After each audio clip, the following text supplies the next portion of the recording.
20 McNabb Street, Mount Moriah Baptist Church of Lake Charles, Louisiana, owner. 1726 8th Street, Corey Hale, owner. 1517 Fournette Street, including all three structures, Serenity Oaks Property LLC, owner. 1517 Martha Street, Don Eric Muhammad, owner. 3026 General Marshall Street, Dream Investments LLC, Cecilia Jefferson, Barbara Combs, Catherine Gaskin, Michael Joseph DeVille, Brenda Joyce Jones, also known as Brenda Joyce Guillory, Dexter Jerome Goodman, Aramis King, Larry James King, Donald Raymond King, Sheila Ann Simon King, and William Samuel King Jr. owners. Another demolition is 1717 Common Street, Mark Atlas Frugier and Diane Gilbert Frugier owners. Another demolition at 523 Armstrong Street, Billy Joe Brown Jr. owner, subject to a tax sale to the state of Louisiana. Another demolition at 1502 Mill Street, Lily Mae Washington, Liddell James, and Michelle Danae Washington owners. Another demolition at 404 South Shattuck Street, shed only, Sheba Ruth Day and Libby Nicole Day owners. Ordinances for final action: an ordinance accepting the most responsive and responsible proposal and authorizing the City of Lake Charles to enter into an agreement to purchase on-site and off-site gasoline and diesel fuel for use by the City of Lake Charles fleet. An ordinance accepting the lowest responsible bid and authorizing the City of Lake Charles to enter into an agreement for project number CP 3426, wastewater treatment plant A, operational reliability improvements, collection system hardening, and to amend the budget as necessary. An ordinance accepting the lowest responsive and responsible bid and authorizing the City of Lake Charles to enter into an agreement to purchase road-based limestone aggregate specifications for use by the Public Works Department. An ordinance accepting the most responsive and responsible proposal and authorizing the City of Lake Charles to enter into an agreement to furnish and deliver bulk lubricants for use by the Public Works Department Vehicle Maintenance Division. An ordinance accepting the lowest responsive and responsible bid and authorizing the City of Lake Charles to enter into an agreement to purchase 4,000 PSI ready mix material for use by the Public Works Department Streets Division. An ordinance amending Chapter 24 of the Code of Ordinances for the City of Lake Charles, Louisiana by adding Section 5-204.1 cargo containers and portable storage containers. Thank you. An ordinance declaring the intent of the City of Lake Charles to acquire a full ownership interest in 10 parcels of adjudicated property pursuant to Louisiana Revised Statute 47:2236 and providing further thereto. An ordinance authorizing the City of Lake Charles to accept Snowy Egret Drive in Audubon Place, Phase 2B, including public right-of-ways, drainage, water and sewer lines, sewer and traffic control devices for ownership and maintenance by the City of Lake Charles. The City of Lake Charles will not take ownership of the detention ponds or any rear yard drains for this subdivision. An ordinance amending Section 20-78 and Section 20-132B of Chapter 20 of the City of Lake Charles Code of Ordinances prohibiting parking on both sides of Harding Street from East Prion Lake Road to the I-210 right-of-way and designating this area as a tollway zone. An ordinance amending Section 20-85.7 of Chapter 20 of the City of Lake Charles Code of Ordinances to prohibit parking on both sides of Eileen Street from West McNeese Street to a point 400 feet north of West McNeese Street between 7 a.m. and 4 p.m. while school is in session. Resolutions: a resolution setting date for appointment of a member to the Chenault International Airport Authority Board of Commissioners for a 4-year term ending June 30th, 2029. A resolution appointing a member to the Southwest Louisiana Convention and Visitors Bureau Board to fill the unexpired term of Shonda Manuel. A resolution setting date for public hearing on alteration of shoreline of Calcasieu River to install a bulkhead and boathouse and remove existing riprap to place hauled-in fill material behind the bulkhead at 900 River Road. A resolution authorizing the City of Lake Charles to advertise to receive sealed bids for the purchase of water infrastructure maintenance and repair parts for use by the Public Works Department Water Division with a companion ordinance. A resolution accepting Ryan Street sewer repair as substantially complete and authorizing the advertising of the 45-day lien period. Ordinance for introduction. Introduction of an ordinance authorizing the City of Lake Charles to purchase property bearing Calcasieu Parish Assessors Parcel Number 00425-702H from the record owner. Introduction of an ordinance authorizing the City of Lake Charles to purchase property bearing Calcasieu Parish Assessors Parcel Number 00425-702B from the record owner. The next one is a companion ordinance. The final one that I have is introduction of an ordinance accepting the best proposal received for renewal coverage and authorizing the City of Lake Charles to enter into an agreement for property and casualty insurance for the City of Lake Charles effective May 22nd, 2025 through May 22nd, 2026. And that's all that I have. Okay, Mr. Weatherford. I don't have anything. Mr. Eric. Nothing tonight, Mr. President. Ms. August. Thank you, sir. It's getting warmer, and the mobile basketball courts are being put out again. I almost had an encounter with one dark night because the street lights are this dim yellow, and there was nothing in the background to give a reflection on it, so it was a near miss. But I also got a call about one. I know we have an ordinance that says that we shouldn't have them in the street. So how are we going to operate this? Will the police see them, get out the car, go knock on the door and find out who it belongs to? Or does the call have to come in to a council member in order to have that taken care of? They can report it to the police department. They can follow up and investigate it. So that's the only procedure? Even though the police may be patrolling and see it in the street, they don't have to just say, hey, this is wrong, and go? Yeah, They can take that they see that too. responsibility. Yes, ma'am. Well, I'd appreciate it if they would, because in some of those streets, especially where the street lights are very dim, it's hard to see them out there because the street lights are far apart and they give no shadow, so it's kind of hard. Excuse me, Miss August, if the police department happens to see it, Corey's right, they can stop by and they can make them move it. If for any reason they don't, if the neighbors call the mayor's action line, we can get a response and get it taken care of. I knew they could call, but I was just wondering because I'm beginning to see them, and sometimes people, the neighbors, will call, especially if they know the ordinance and they're having problems with that. But sometimes they don't call because they're scared to, and so that's why I wanted to know, did the police have the authority to just go and, see who it belongs to and see that it's taken out of the roadway. The second thing, I know how we do with the cutting the grass and demolitions and things like that by putting liens on property if a person can't pay the bill all at once. But when they go to court, this court that we have and they are given fines, well, I'm asking because I got a call and the gentleman stated that he had gone to court and it's about his property, like a lot of it is, but it's not just about yard cutting. It's full of junk, and I think he's been called several times, and he said that he can't afford to pay all of this at once. So I'm asking, is there a payment plan for something like that?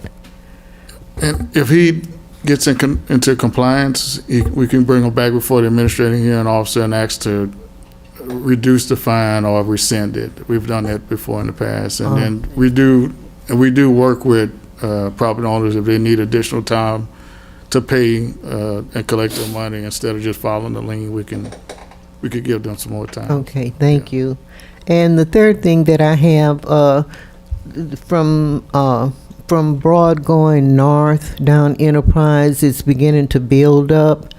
And we used to have that drab brown sign saying Nelalacha Cultural District.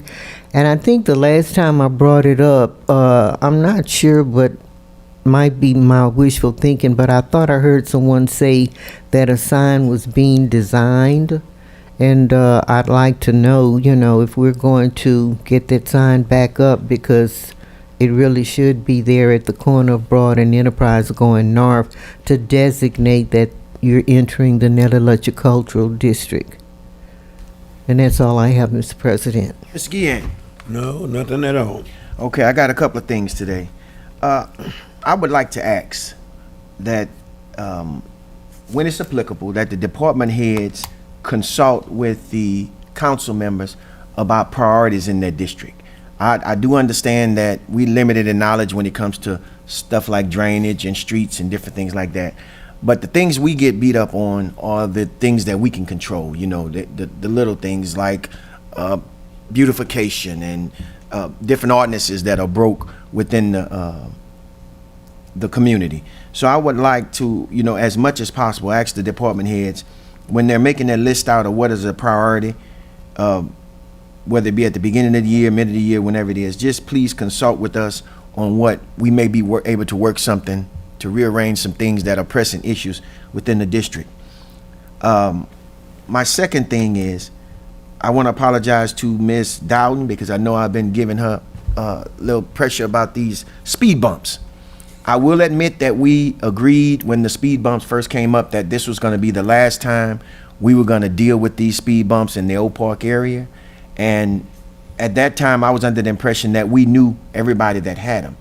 Well, I've been recently getting a flood of complaints that people are complaining about they had speed bumps. Some streets even say they got one. One new one was put down, but they didn't come back and put the other one. So if there's any way where we can find out definitely, because I don't want to be on the phone arguing with a resident saying you didn't have a speed bump and they say I've been having this speed bump since I moved in the area, you know. Is that in the alley area? alleys. It's not on the main thoroughfare, Yeah. but it is in the rear. I've seen a number of them. The other one is, one in particular was on 22nd Street, and the ones on 23rd between 3rd and 4th Avenue. I know Miss Dowden informed me that we would have to take a look at the budget, and I'm all for that. But I went through the budget today, the projects in my area, and all I have in my area is striping. So I ought to have some money left to put some speed bumps in, you know. But again, I agreed with the city that this would be the last time we would do that. And that's what I'm telling all the residents. Now, I'm not asking nobody to go back and put no signs out that, no speed bumps that wasn't there. But if we can prove that it was there, I'd like to have it put back. The other thing is,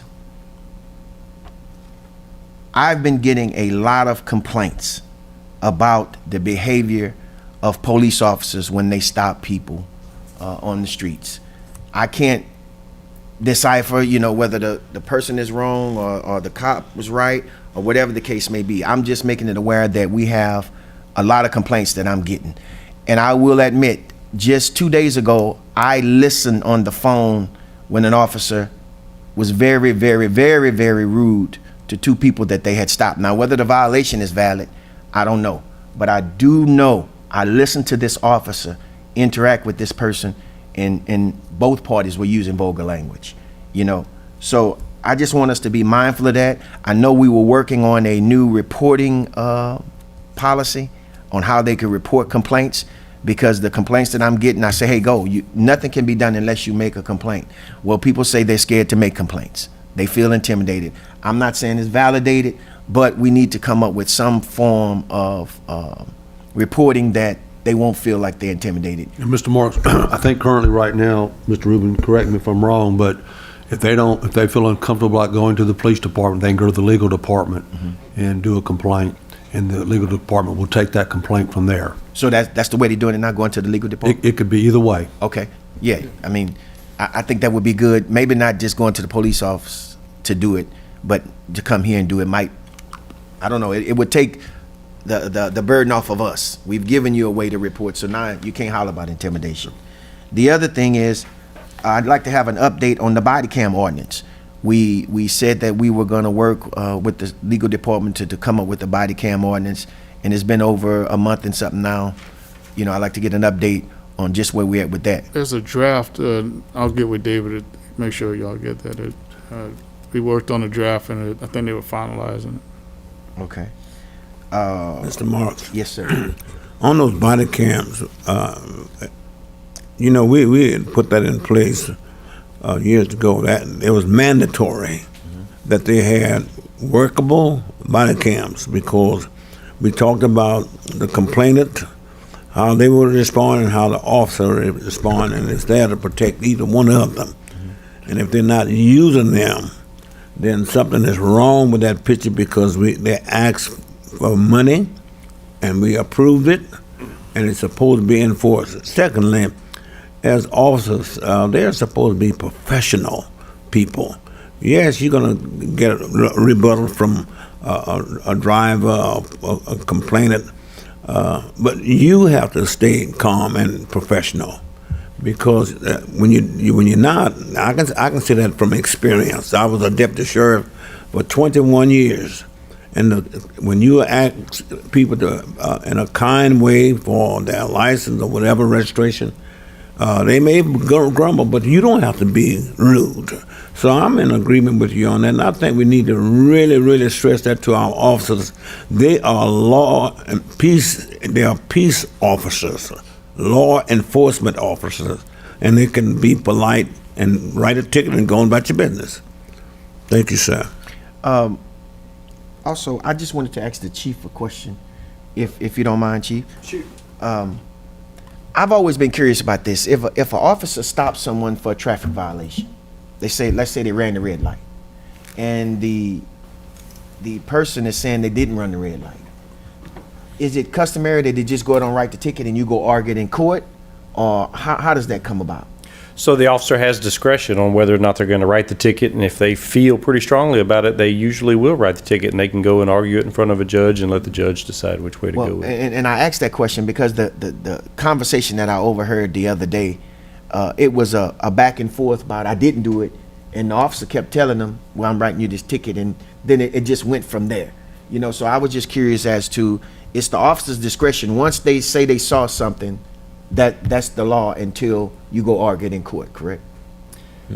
Yes, and hopefully it was captured on the dash cam video, because we have that in addition to body cam. We have dash cam video. If the car is oriented in that direction at the time, hopefully they caught the violation or lack thereof on camera. And I'm glad you said that, because that's the whole thing. If we can get this body cam working, the dash cam working, I think it'll take a lot of pressure off the officers having to defend themselves when they're being accused, as well as the residents. You know, if they're being stopped and maybe he missed it, maybe it was a call before you, it could be captured on the body cam. So you may not be aware of this, Councilman, but I spend a good amount of my time working on our public records. So we get traffic crash requests all day long, every day, accompanied by requests for body cam and dash cam video. And I got to tell you that it's the exception to the rule that we're lacking in the body cam department. I mean, we have hundreds of thousands of pieces of video per year.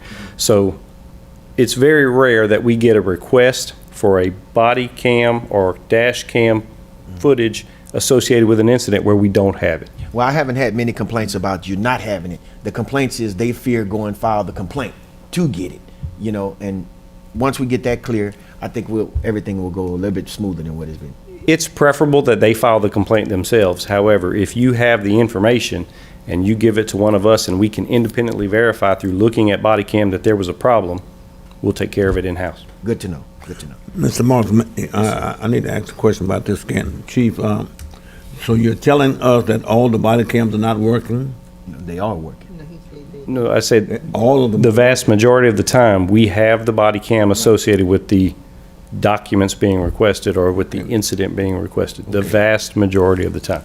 Right. Occasionally, we will run across a situation where we do not have the body cam. For whatever reason, the officer didn't turn it on. Sometimes there's a verifiable reason, like they were in the emergency room. We have a policy, an exception to the policy that allows officers, when they go in an emergency room, not to turn on their body cam because of people's privacy. And there are other exceptions like that, but the standard rule is that anytime they're in contact with the public, they should have their body cam on. And that's from start to finish? Like if you stop somebody, that body cam, once you get out the car, should trigger? Yes, we have automatic triggers. Where those are lacking, the officer is responsible to start it himself. But there are little caveats to the policy too. If they're on a scene that's going to be an extended scene, in other words, they're working perimeter on a scene, say some kind of violent crime, and they're going to be there a long time, they're authorized to turn it off. Because what happens is people just start talking. They're not videoing anything of any evidentiary value at that point, right? And they just get to talking, and you really don't want hours of just two officers idly talking showing up in a criminal trial. Got you. I got you. Ms. August? So am I to understand if I disagree with someone who's given me a ticket, if I go to court to argue it, I have to demand before I get there that there be body cam to support my argument, or is it after I go? I want to be prepared, because let me tell you, I was accused of a run and stop or something, and I was stopped 5 blocks away from where it supposedly happened, and I would never go. It was on Broad Street. I never just jump on Broad Street because it's busy. So the officer came up and he said he'd like my driver's license, registration, and all of that. And I said, well, what did I do? He said, you came to a run and stop at Broad and Goss. And I said, and I could describe the truck I was behind that had to go before me. And so I said, I did? And he said, yes. So I gave him, I've never been stopped before. I gave him my driver's license and registration. And he took it and he went to his car and he came right back and he said, have a good day, ma'am. And he gave me all my papers back. And I say, you're not going to give me a ticket, because I'm going to tell you, I was ready to go to court. I wanted all the information. I was going to be my own lawyer, but I didn't get to go to court. And Chief Dixon was the chief at the time, and when I got to meet, I was on my way to meeting, and he was standing around talking to some of the guys, and I say, fellas, I almost got a ticket, and they wanted to know under what circumstances, and I told them, and one of the officers laughed, and he said, when he checked who you were, he probably got the message, don't mess with her, or something like that, and he gave me all my stuff back. But I wasn't wrong. All of that to say I was not wrong. I did not just jump out on Broad Street. I'd never do that because of the traffic. And I wanted to know, if I had to go to court, what's the procedure for requesting body cam Information. Request. I'll address that. If someone goes to court, especially for like a traffic ticket or misdemeanor, they represent themselves, they can get that information documentation from the police department send a letter to the DA's office or the before you prosecutor. go to court? Yes, ma'am. It's called discovery. You can send a letter and saying, I want copies of all the evidence you're going to use against me in court, and they have to provide that to you by law. So. Okay. And if it don't go to court and you just want to know, someone could do a public records request. Okay. Thanks, Chief. Like Miles. The last thing I have, I need an update on the green space on Fifth Avenue. It's the project that we had in the Lake Charles rebound, as well as the beautification for Fifth Avenue, which was also part of the Lake Charles rebound. I'd like to know when are we going to get started on those projects in the District F area. With that being said, that's all. And C area. Huh? And C too. Yes. That's all I have. At this time, we go into the comments from the public. Mr. Miles, state your name and address for the record, please. 20 miles.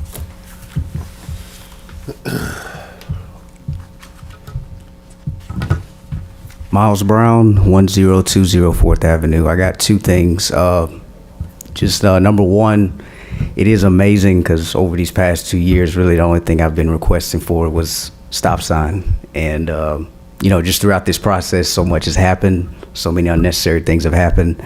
But I came across just recently that the City of Lake Charles has a safety action plan in which they're trying to get more information on stuff as far as what they can do to make the road safer. And, I'm trying to, I remember it took a year for me to get a traffic study, and unfortunately the traffic study didn't work supposedly. But the thing is that this speeding still happens in a certain area. Now, is there a way now that I can get a stop sign or possibly petition for it or something? Because the thing is, children's lives are still at stake. There's children walking there all the time. There's so much speeding. There's a large area where there's no stop sign in between. So I just want to know what needs to get done, because I've been wanting this for a while. Well, not just me, but like I said, others as well. Well, I'll explain this to you. Go ahead.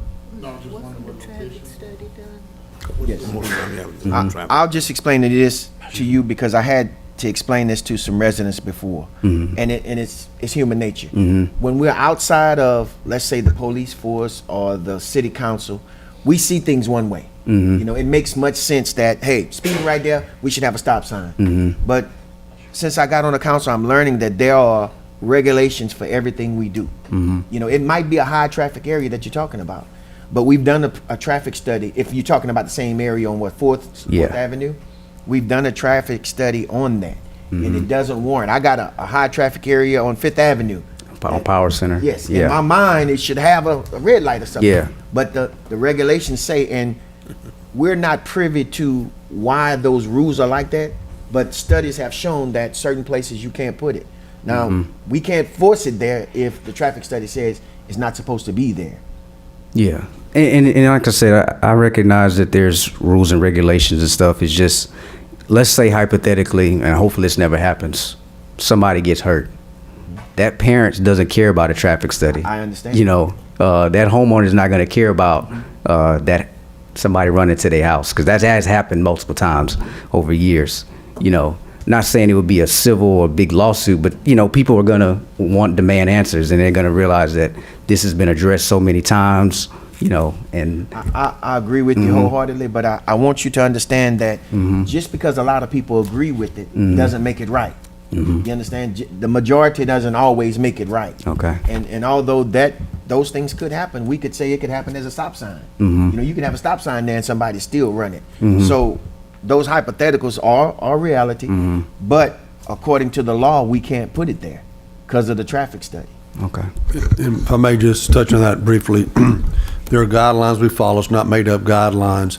And think about if the guidelines say you shouldn't have it and you put it and somebody gets in a wreck and runs the stop sign, then you got more liability because you didn't follow the guidelines that say you shouldn't have put it there. Okay. Go ahead. The other thing I heard y'all speaking about body cameras and stuff, I guess what I wanted to ask is there gonna be, like, are y'all working on an update for body cam policy? Yes. Because I don't know if y'all remember, when I came up here multiple times, I had said that there was some missing body camera footage, and ironically, I showed with proof that there was paperwork that said that there was, but then I was told differently on numerous occasions. Well, I will come to And- you today, Mr. Miles, and say you are one of the reasons that we're updating that policy. So Okay. when it get done, Yes, Hopefully I it'll be to your appreciate that, yeah, and All right. I thank y'all so much. all right. All right. Any other comments from the council? Nope. Meeting adjourned.